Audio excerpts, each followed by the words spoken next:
Amelia has brilliantly articulated the way that the center seeks to advance intersectional training, research, and advocacy.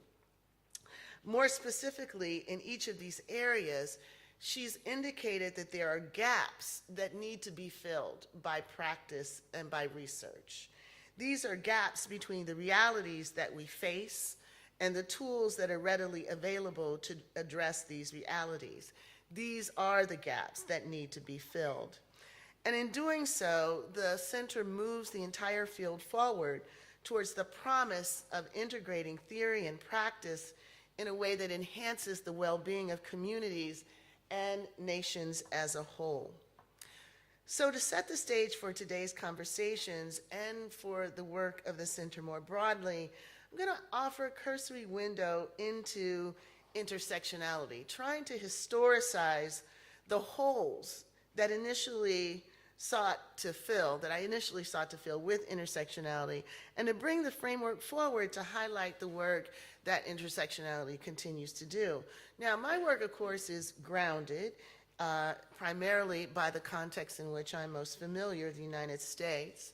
So my examples of the articulation of intersectionality grow out of the vexed relationships between dominant social discourses in the United States, particularly between anti-racism and feminism.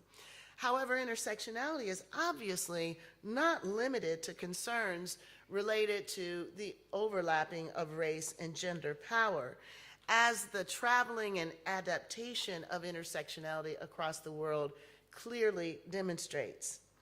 It is the multiple articulations of intersectionality as a conceptual prism to better understand the interrelationships of multiple societal dynamics that the center draws its attention to. Stratifications based not only on ethnicity, race, gender, but on class, immigration, religion, age, gender identity, disability, and others.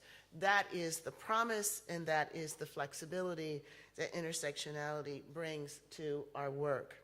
So actually, interestingly, unlike when I first started coming here, intersectionality is literally everywhere these days, on the lips of people who support it and the people who hate it, people who see it as a path forward, and people who see it as retrogressive and perhaps the worst thing to ever happen to whatever society intersectionality chooses to enter.